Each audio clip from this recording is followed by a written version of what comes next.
Deep within the heart of the world, hidden from the eyes of ordinary travelers, lay the Enchanted Jungle, a vast and mystical land where trees whispered secrets, rivers sang lullabies, and the air shimmered with unseen magic.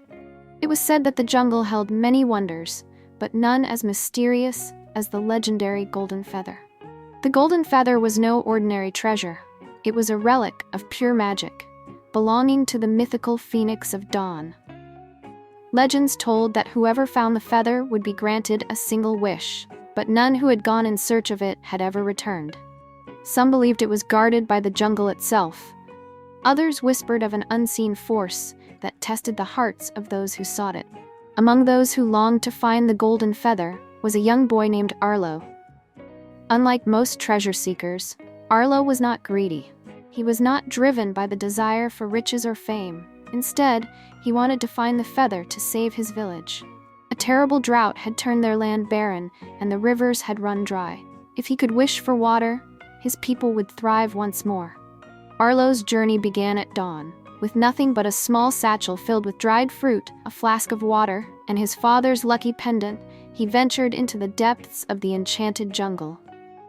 As he walked, the towering trees seemed to lean in, as if watching him. The air was thick with the scent of wildflowers, and the calls of unseen creatures echoed through the trees.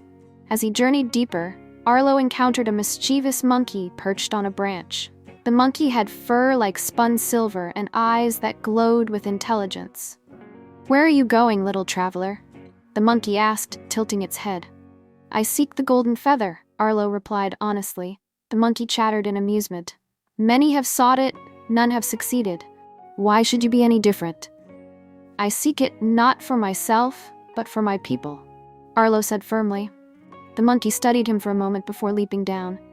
"Then perhaps you are different. If you are to pass through this jungle, you must prove your heart is pure. Beware, for the jungle will test you." Arlo nodded and continued his journey. Soon, he reached a clearing where a massive river blocked his path. The water was deep and fast-moving, and no bridge was in sight. As he searched for a way across, a voice called out, "Help me!" He turned and saw a small deer trapped in the river, struggling against the current. Without hesitation, Arlo leaped in, fighting the powerful waters to reach the creature. With great effort, he pulled it to the shore, where it shivered but looked at him with grateful eyes. As he stood, he realized the river had calmed. A stone bridge had risen from the water, leading him to the other side. "The jungle watches," the monkey's voice echoed in his mind. Arlo pressed on, coming upon a grove filled with the sweetest fruit he had ever seen. His stomach grumbled, but as he reached for a fruit, he heard a weak voice. "Please, I am starving." Turning, he saw an old man sitting beneath a tree, frail and tired. Though Arlo was hungry himself, he handed the man his portion.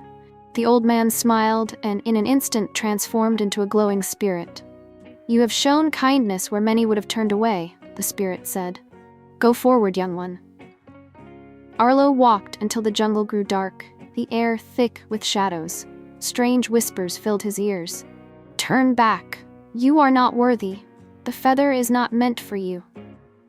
Fear gripped his heart, but he clenched his father's pendant and pressed on. The whispers grew louder, forming into eerie shapes that tried to block his path. But Arlo closed his eyes and thought of his village, of the people waiting for rain. When he opened them, the shadows had vanished, and before him stood a grand golden tree, its leaves shimmering like sunlight.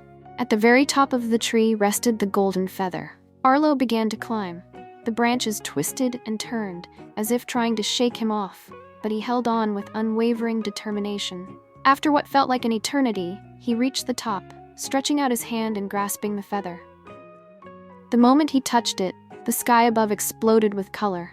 A brilliant golden light filled the jungle, and before him appeared the Phoenix of Dawn, its wings ablaze with golden fire.